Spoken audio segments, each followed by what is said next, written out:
Hello, I'm Andrew Mayne, and welcome to the OpenAI podcast. On today's episode, we're talking to the research lead Tejal Patwardhan about the need to build frontier evals as old benchmarks get saturated. Generally bad. Benchmarking is bad. How can we make these models useful for people in their real work? We were really nervous because we were like, this human baseline is kind of hard. We don't know if the model is going to beat it, but we should never underestimate the model. Tejal, I have a question. How did you end up where you were? What brought you into OpenAI? Oh, I thought we weren't going to start with this. Tejal, I have a question for you. What would you like to start with? Can we start with tell us what you did when you started at OpenAI, and then you can work backwards. Okay. Don't you want to talk about your early days? No, I grew up at OpenAI. There's just okay.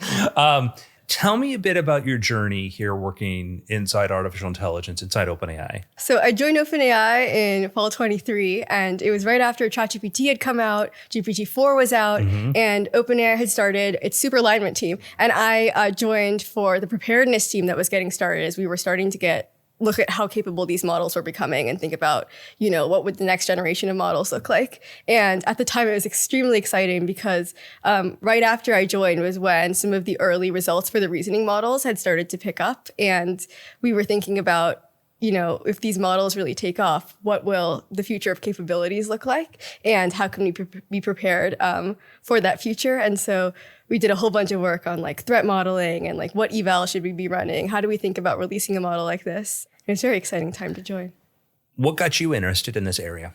Yeah, well, to me, evals are really exciting because they're a way to sort of measure and understand what our models can do and see progress, sort of before it tends to happen. There's this term called capability overhang, which is this idea that the models will be capable of things long before people actually adopt them and use them for those capabilities. There might be cultural or legal or regulatory barriers towards using a capability even before it's ready. And so being someone who can help develop and measure our models via evals, it helps you really understand what this technology can do and sort of see the future before it happens, which is very interesting. And I also think it's important because it can help sort of ready the world for what's happening. Part of when I originally started here, part of why I was really excited to work on some of the preparedness evals was because I thought these models were getting very capable, and it felt like a lot of my friends, in my real life, didn't really understand how powerful these models would soon become because they'd look at, a ChatGPT output and be like, yeah, it's hallucinating and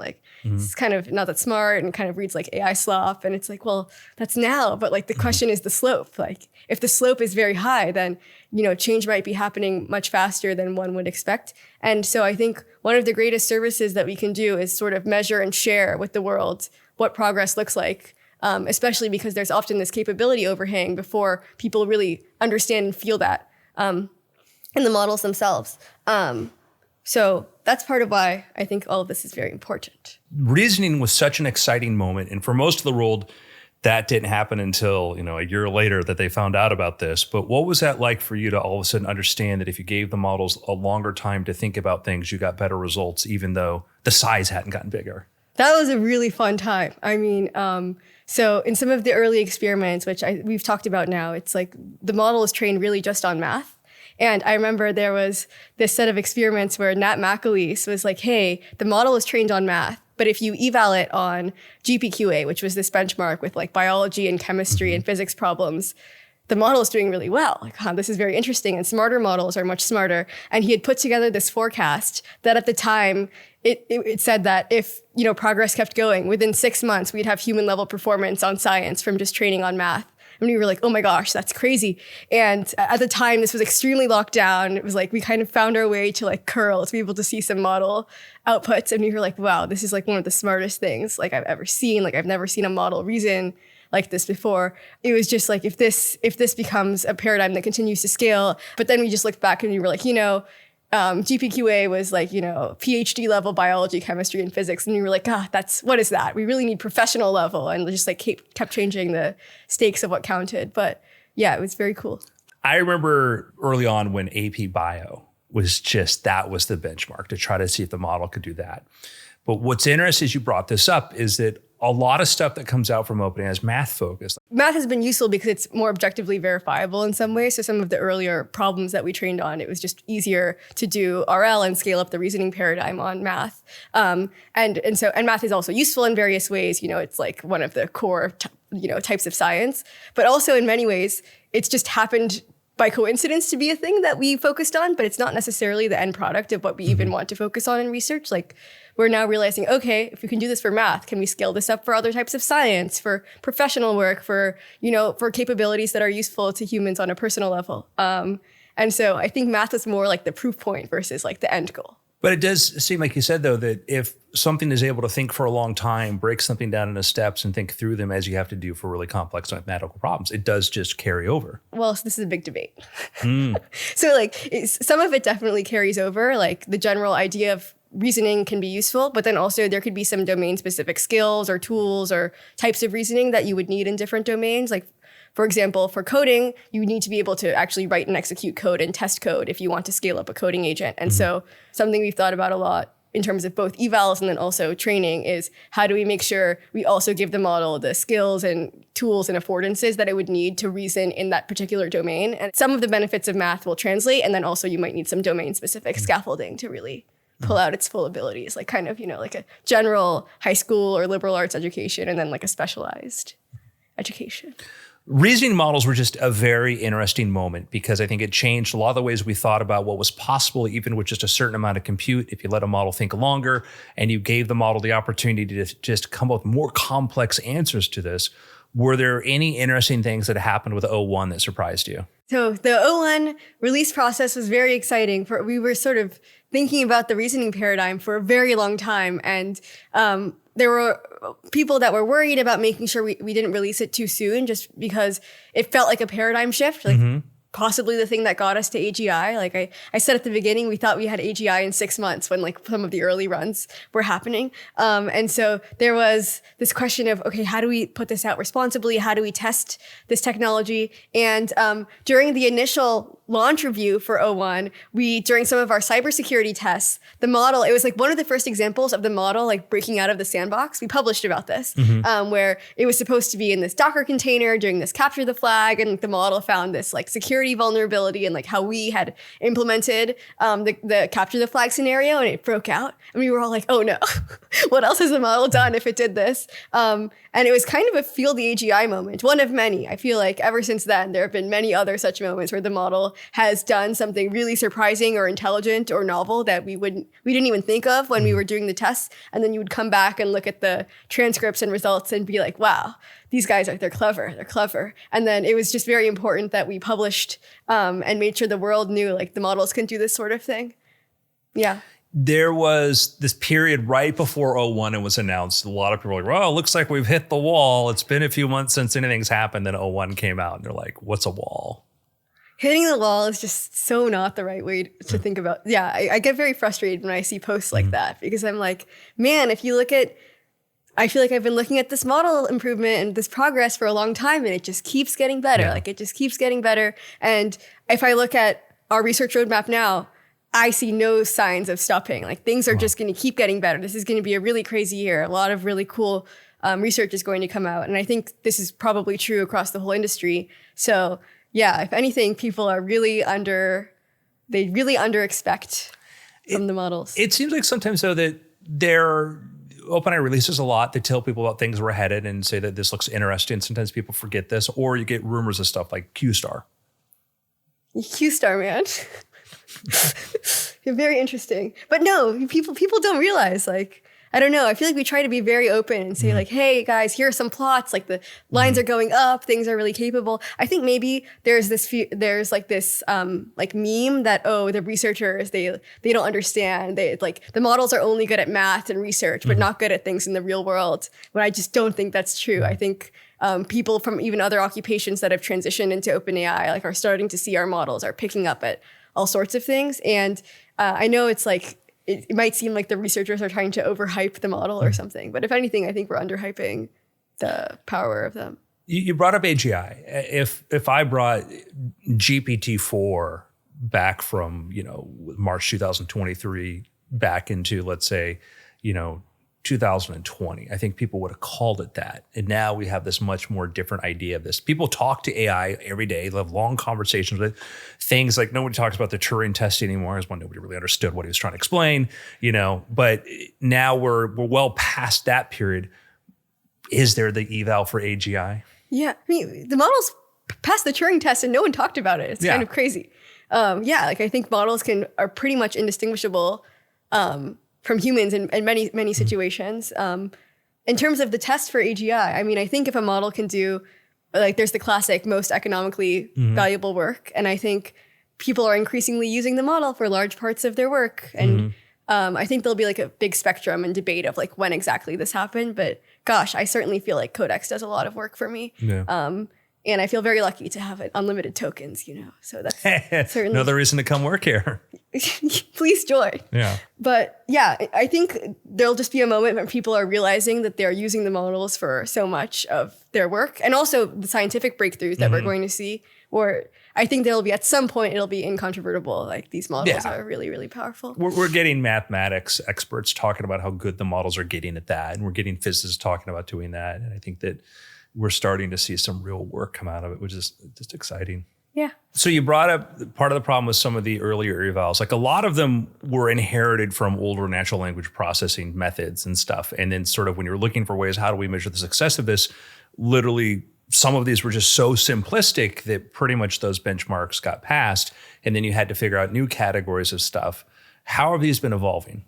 It used to be that, even the academic benchmarks, so to speak, our models couldn't pass. Like, classic tests that someone would take in high school or college, or sort of more multiple choice types of questions. And as the models got smarter, we had to make things more and more realistic. So one of the first benchmarks that we put out more publicly was this benchmark called SWE-bench verified, which was like testing how well the model could, interact in real code bases in Python, like Django, and like, complete PRs and that sort of thing.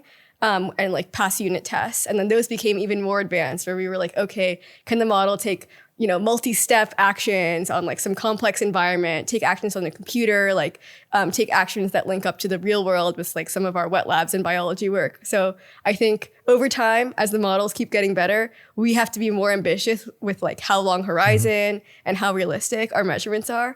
And doing that is very fun because you have to like sort of stay ahead of the pace of progress. So 2 terms I want you to unpack. When we talk about benchmarks, you often hear benchmaxing. Yeah. Benchmaxing is, I would say, this idea that you, if someone training a model was just trying to look good on some evaluation or benchmark and not actually making the model generally useful. And I would say that's generally not super helpful because you want the model to be good at the real thing that the user might want to do. And you don't just care about it looking good in some like marketing copy, because like when a user uses it, they'll be like, hey, this is like not quite what I signed up for. And so generally bad. Benchmaxing is bad. Yeah, and I think the way that I've heard it explained kind of makes sense is that you have X amount of compute budget, time, how much you're going to spend on it. And you can spend a large part of that making the model just overall very good. Or I can say I'm going to spend 90% of it, so my evals are going to look really good when I release it. And sometimes we've seen people just go literally use those evals for it. It comes out like, oh, that looks like a great model. And then you find out, oh, it's only good at that. Yeah, that's not a great experience for the user. So I think something that the OpenAI research program has done quite well is try to be very disciplined about making sure we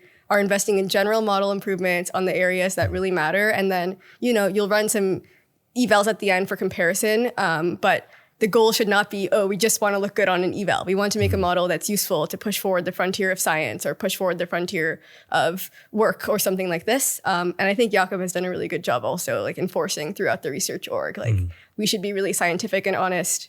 And that's included, we've published results where our models were not the best before. We just want to publish the reality and make sure that we are painting a very accurate picture of what our models can do, and then aim to make them useful in the real world as much as we can. You mentioned the software engineering bench as one of the metrics that's maybe not as useful now, and we hear the term saturated. Explain what it means in a benchmark saturated. Saturated is when a model is close to passing all of the questions correctly, like getting close to 100% on the test.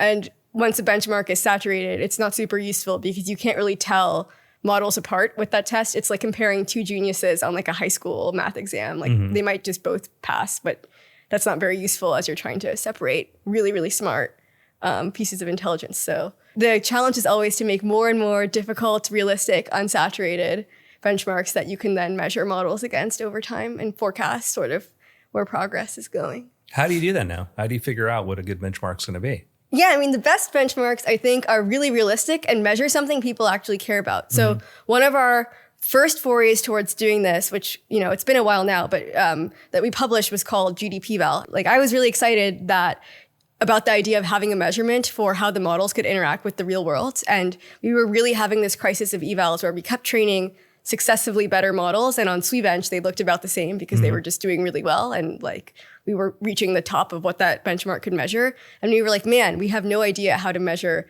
what people actually want to use our models for. And so there was very much hey, like, the Bureau of Labor Statistics has a list of all the top jobs and like all the top tasks per job. And if you're a financial analyst, like doing an investment diligence or writing a legal memo or,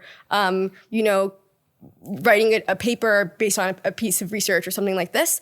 And the idea was, can we actually ask the model those tasks that someone would want in real life with the context they would have at the time, and then see how the model could solve those tasks. And at the time, when we tested one of the earliest models on this benchmark, it got less than 20%. Like if you compare how well a model would do on this well-specified work task compared to a human, like the model was way worse. But I'm like really proud of the org for being like, actually, you know what? We should publish this new way to sort of measure and forecast progress on real world economic impacts. And it's been like very useful to a lot of economists. And also our models now are the best. And it's like very cool because I think at the time we were like not really investing in real world work in some of our training programs and weren't even measuring or tracking it. And I think now there's a lot more focus on how can we make these models useful for people in their real work, like for real scientists.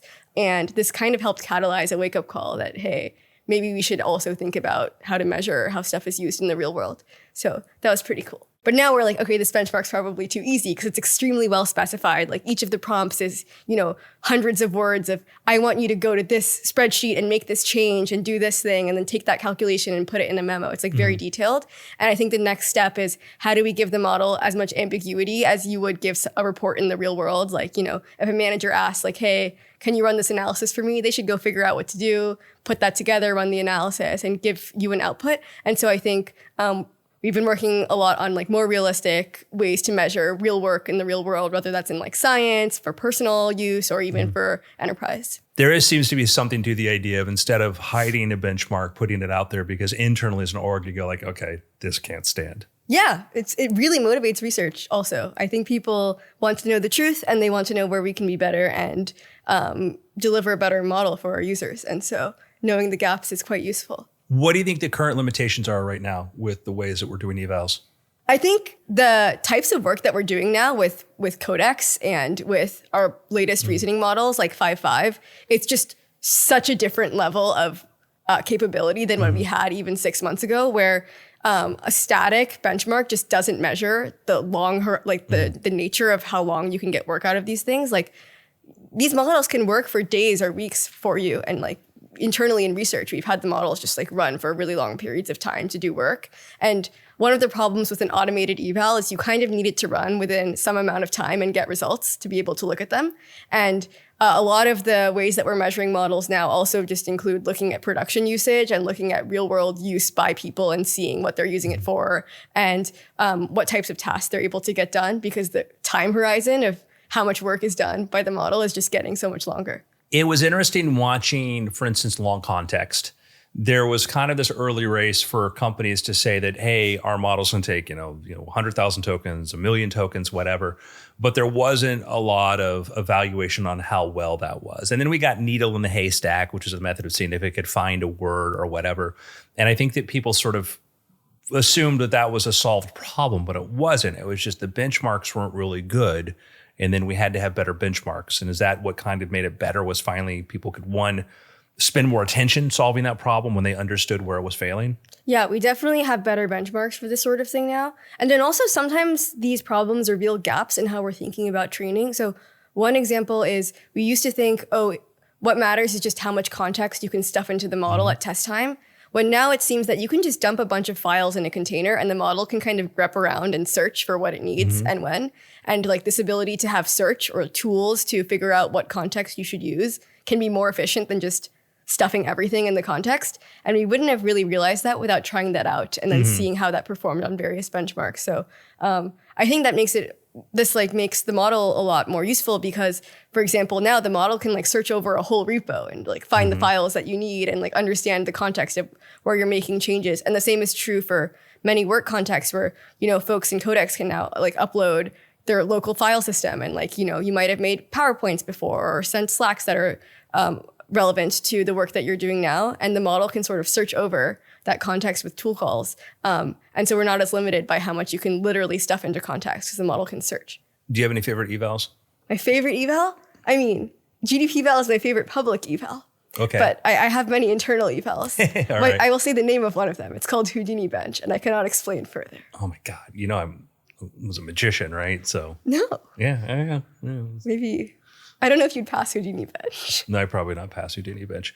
That was actually one of the things that I was played around with some of the early vision models and stuff, was using photographs and stuff of magic tricks and stuff and seeing this. That's very cool. Yeah, multimodal brings a whole new element. I remember when 4.0 had first come out, there was a group of us that was sitting on the roof of this building that our minds were just so blown by the idea of a real-time voice model. And then we were like, how do we even eval this thing? Right? Because the whole paradigm of doing things in text and code and on your computer is just completely blown away if there's like a voice interaction in real time. Something that was really interesting about that launch is, and we said this publicly at the time, is we actually delayed the public launch by 6 weeks as we were figuring out how to make sure the model was safe. This was 4.0? Yeah, because this was before the elections actually. And so there was like a lot of worry of, if the model can in real time talk to you with a realistic sounding voice, could this be used for persuasive propaganda or this sort of thing? And it was very cool. The company delayed the launch to make sure we could build out all of these tests and build in mitigations to make sure the models couldn't be used for this sort of thing. Well, it seems like that's a very complicating factor as these models became multimodal. I remember early on with GPT-4, with it being able GPT-4 Vision back when it was that I had terrible handwriting. I could write a prompt and all of a sudden would solve for this. And you realize, it's not a text in prompt, it's a visual prompt. And then with the audio models, when you're doing audio in, audio out, the model could emulate things and could do stuff in such different ways. And so it seems like that's really, where do you even begin trying to figure out how you're going to measure that? Yeah, I mean, it's just a lot of work. Usually for any of these, we start with what would humans do in this case. So you would like have a set of inputs that you put into the model and a set of outputs you would evaluate. And then you can like build up, can we like automate some of these? Can we build a new platform to measure this sort of thing at scale and sort of move from there? But for some of the natively multimodal, it's just like you have to like rip apart a bunch of your infra and make stuff work. Like this was also true with Sora for, we were interested in making sure the videos weren't overly realistic or could be used for the wrong thing. And that required like, especially from safety, building up a whole new stack of evals and mitigations, like including refusals at the model level, monitoring when this was being used in prod. Yeah, it requires a whole new stack of thinking. Yeah, well, that's the thing too, is that when you start to think about, how do you prioritize one eval over another? When do you decide that this isn't enough? Or do you just sort of go, look, this one's saturated, we move on? And because there is, even though you may not be trying to optimize towards certain public benchmarks, you still have to figure out like what's important to us now. Like there was a time when OpenAI was leading in code, and then there was a time when it wasn't. Now there is a time it is, but there was a dark period where that happened. And yeah, we try not to get distracted by public benchmarks too much because it can be kind of noisy. I think internally we have this thing called AGI index, which is inspired by the idea of like CPI or inflation, where you have like some weighted basket of goods and you're tracking the price of those goods. For the same thing for us, we have like this basket of evals that include measurements across all of the core areas we're interested in. That can include alignment, it can include safety, it can include capabilities. It's just sort of what you want from your model. And we just iterate, we like keep updating that index to represent more and more sort of the difficult version of what we want our models to do. And we sort of track that index internally and try not to be distracted by, trying to benchmark some public benchmark or something like that. It's more having a blend of evals across different domains that we care about across science or work, and then also safety and alignment, and making sure we keep making progress on that sort of weighted basket. Try to stay focused. We've watched this evolution of these evals. We've watched the evolution of the models, and I've talked to people here working in the sciences, like people who are active in the science, not just researchers who like science or like computer science, but people who are in biology, mathematics, Can you tell me what's going on with the evals in the scientific frontier? Because we're at this point now, it seems like we're going to see meaningful results. Yeah, I think the work in some of our science evals is some of our most exciting. So in the past few months, there's a few tiers of evals that we've made public. So the first tier was this eval called Frontier Science Olympiad, which was kind of the equivalent to the Math Olympiad style evals that we had before, where we were measuring how well the models could do on like high school Olympiad style problems in biology, chemistry, and physics. And they were sort of shorter answer, but still quite hard. And the models weren't very good yet. And then the next phase we did was Frontier Science Research, which is also public and people can run this, which measured how well models could help complete sort of unfinished biology, chemistry, and physics theses. So we had people who were PhDs or professors in these fields that had some text that was not published, like maybe part of their thesis, and just turned that into an evaluation where the model was given maybe some input data or some initial starting point, and it had to sort of see how it'd fill out the rest of that paper and judge against a rubric for how well it did. And that was starting to measure, like, okay, are the models starting to do research? Like, are they using tools? This sort of thing. And then one of the final iterations of this was to see how well the model could do in the real world in a wet lab. And so we worked with this company called Ginkgo Bioworks that has a bunch of really cool automated wet lab robots where the model had to optimize this protocol for protein synthesis. And the idea was the model would generate a protocol and then they would actually automatically test it in the wet lab, or they would like put in the reagents the model suggested and then see what protein yield they got. And this was for a protein that's like sort of related to this ovarian cancer drug, or it's like a sort of a toy scenario for that. And the model, like, we were really nervous at first because we were like, this human baseline is kind of hard. We don't know if the model is going to beat it, but we should never underestimate the models because it just, the curve is pretty clear. Just every cycle got better and better, beat the human baseline, and then set the state of the art on how efficiently the model could cost per yield generate this protein. And I think that's just the start of how, if we give these models optimization problems, like, go try to figure out how inexpensive you can make this vaccine, or, synthesize this protein that's important for a drug, the model can just go and keep optimizing these protocols with real world inputs. And it was one of our first time de-risking an eval that's actually connected to the real world. Like, we weren't waiting for a piece of code to run. We were waiting for the robot to finish the experiment so we could record how much protein was synthesized. And yeah, I just think the models are going to do so much science for us. It's going to be really interesting. Well, that was exciting because that was just like, I think, GPT-5, and it hadn't gone through any sort of, here's how to be a scientist. And now these models have progressed a lot since then. You have a lot more real world experience with this. Yeah, that wasn't even with one of our best models. It was like just an early reasoning model. And so I think, all of these things stack. Like, we'll have better pre-training, we have better RL and post-training, and we're going to get a lot better at using these models at test time to really elicit their capabilities. And I think the next generation of evals is really about how can we have these models take actions in the real world and solve sort of unsolved problems for us that would take humans a long time. Some of these scientific problems that we haven't been able to put enough effort against. It's like, well, now we have all of these agents that can spend compute to solve problems for us and try to steer them towards what would be useful. It does seem like that brings in a new challenge, though. Do you think that evals are going to get a lot more complex? Yeah, I mean, we have this saying on our team that pain is the moat. I really think a lot of operations in the physical world will become part of the bottlenecks in being able to measure what the models can do, because even just starting with digital, there's so much more scaffolding and infrastructure work we need to do to run these. Like, now, if we want to test how well Codex does, it's like, well, the model is calling APIs. It's like taking actions on your computer and in your browser. It's making artifacts for you. It's writing and running and executing that code. It's just so much more complex to measure that model. And that's only digital. Now, if you want them to measure how the model could interact with the physical world, there's all sorts of ops and logistics that you need to have a really smooth process for to see how you can deploy these things at scale. And I think a lot of the work is actually shifting from being like theory or math or even programming. Like, I feel like people don't program that much. They just ask Codex, and more shifting towards like planning, operations, physical stuff, or at least my job has shifted a lot that way. And those things are very hard. It's actually kind of easy to just like write something like in a corner.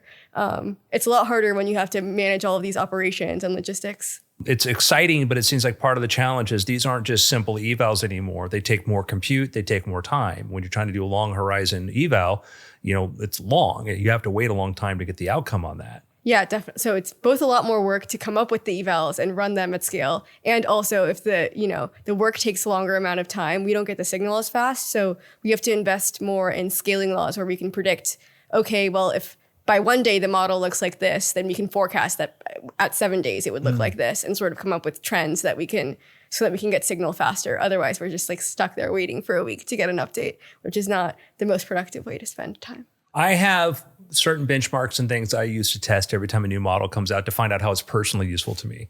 And it's one of the things I tell people who run businesses or other things is think about your own evals, things that will tell you where something is. Because sometimes people might try something, they might try ChatGPT 6 months ago and go like, it wasn't good, it didn't do this. And they don't realize how fast things move.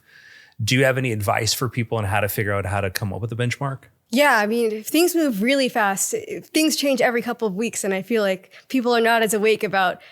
In my job, I'm one of the first people in the world to see some of the most powerful models, so I'm extremely AGI filled, and I think progress is happening a lot faster. What have you seen?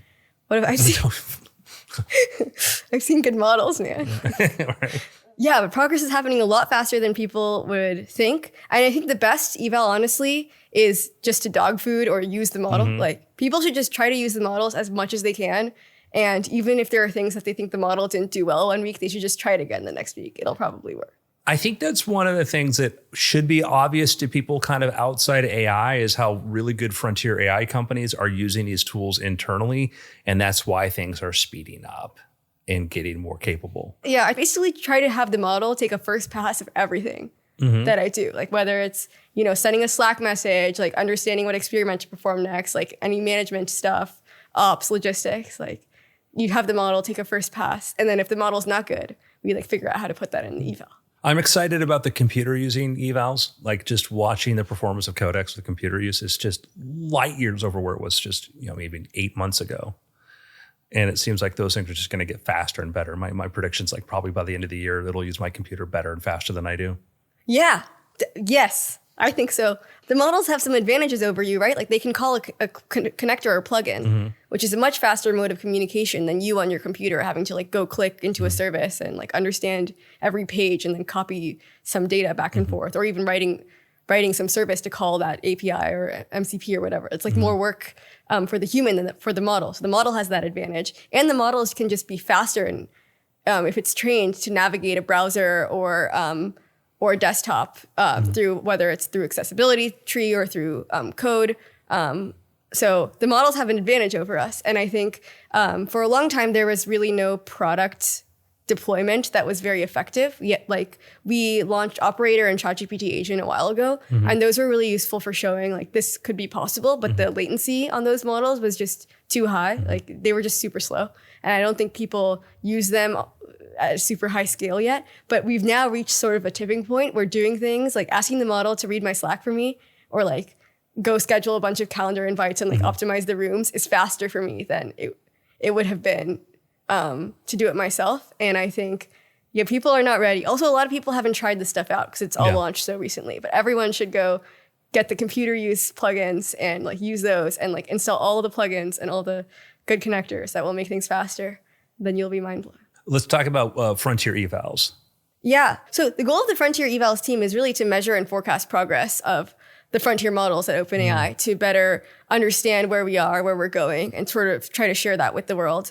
And one of the things I think the team has tried to do is to help publish and open source as much that we can. So, some evals that we've helped open source include like SweetBench Verified, which helped measure progress on coding, MLE Bench, which was a way to measure how well models could train other models and sort of track the progress of machine learning engineering skills in our models, Paperbench, which was a way to measure how well models could replicate real top machine learning papers from like ICML or iClear, and GDPval, which helped measure how well models could perform on real world tasks across over 40 occupations. And the goal for all of these has been, the models might not seem good now, but if you just plot how they increase with each, the results that improve with each model generation, often when people say like, oh, well, I expect this will take like a year or whatever, they like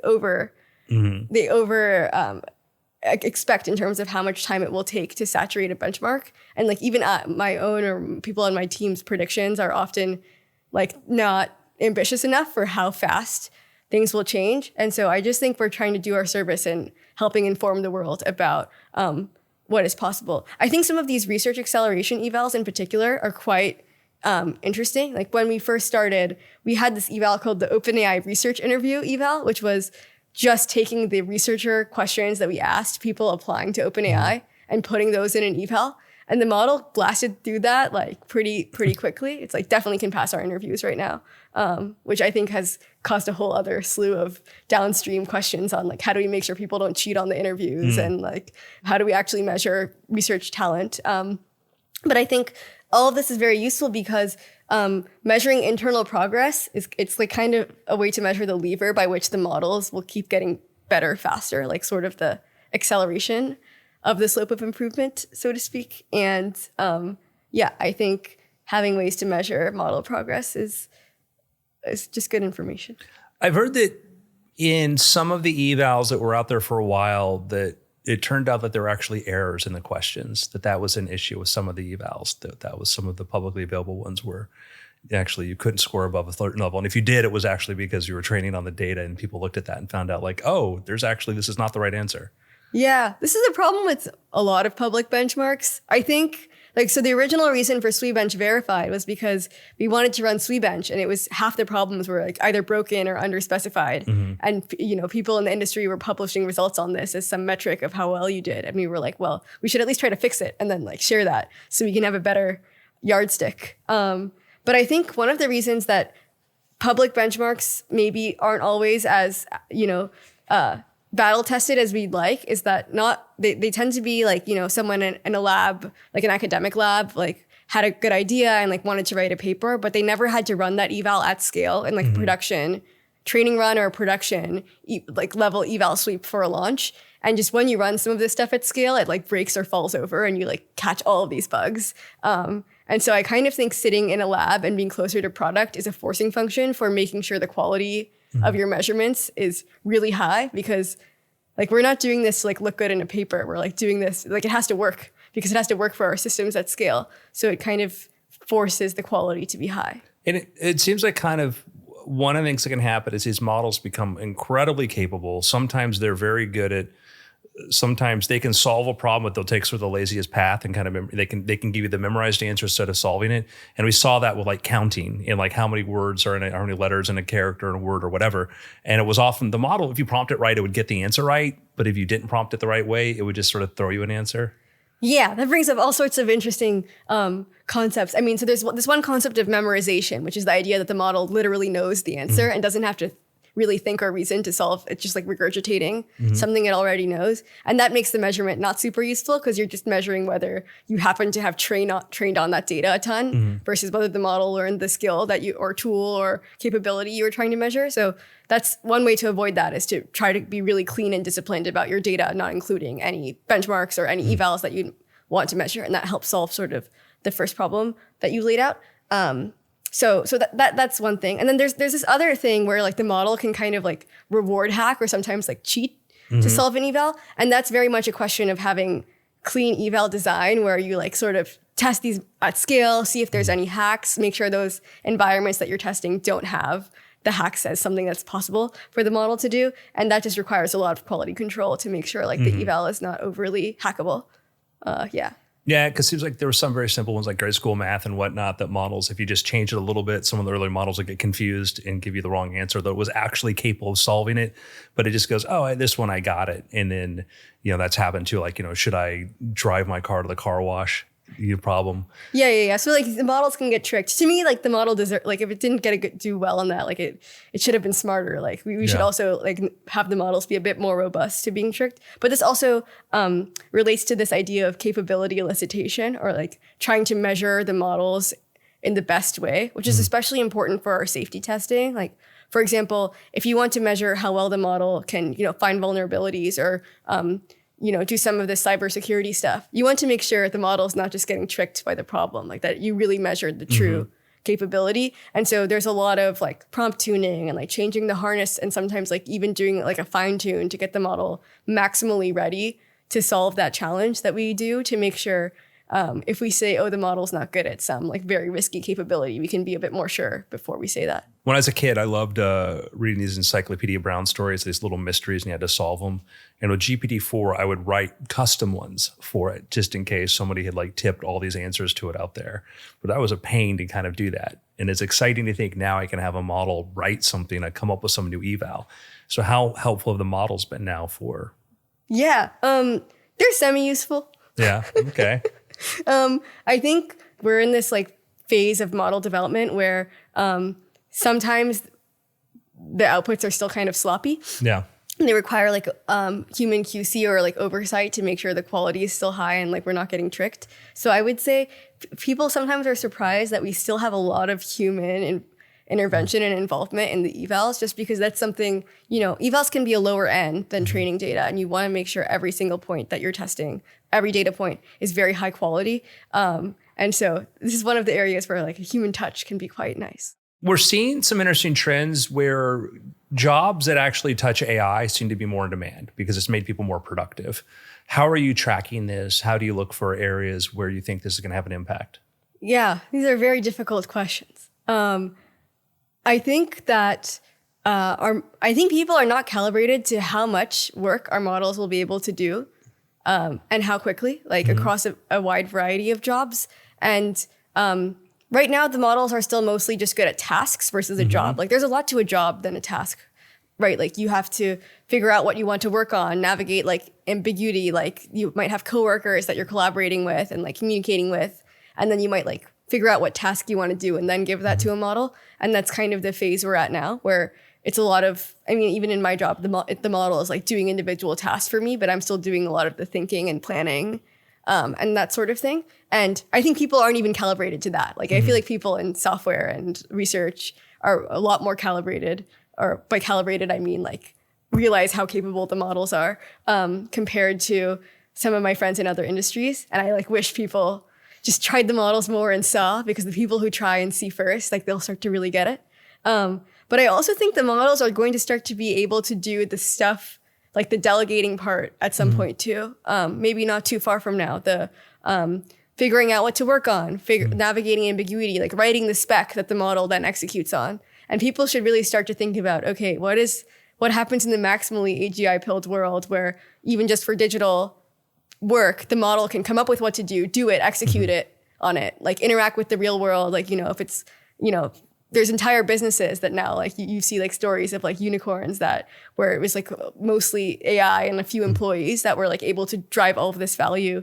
And so I do think there's this question of, are we realizing how big this might be? Personally, I think the opportunity space is getting bigger. Everybody I know, the most AGI-pilled people I know, the people who are using tools like Codex all the time, are doing way more now. They're more productive now because they don't have to do the tasks and the jobs. As the AI gets better at handling certain jobs, like, cool, there are 5 jobs I need done now because I can do more. And I think that we just think about the light cone of the potential where we can be is bigger than we can imagine. And I think these tools just help us get there faster, not narrow it.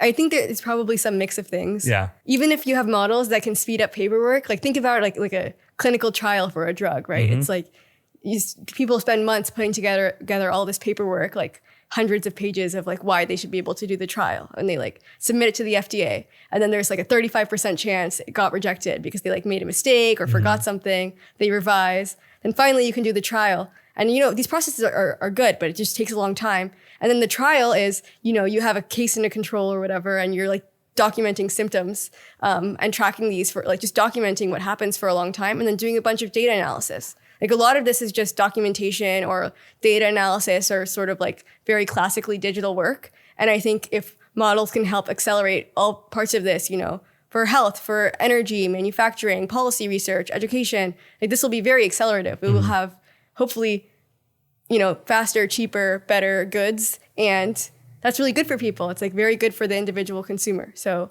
I think that is like something people should be excited about. But we should be very thoughtful about how to navigate the transition to that world in a way that's thoughtful and like responsible. Excellent. Thank you, Tejal. Thank you for having me.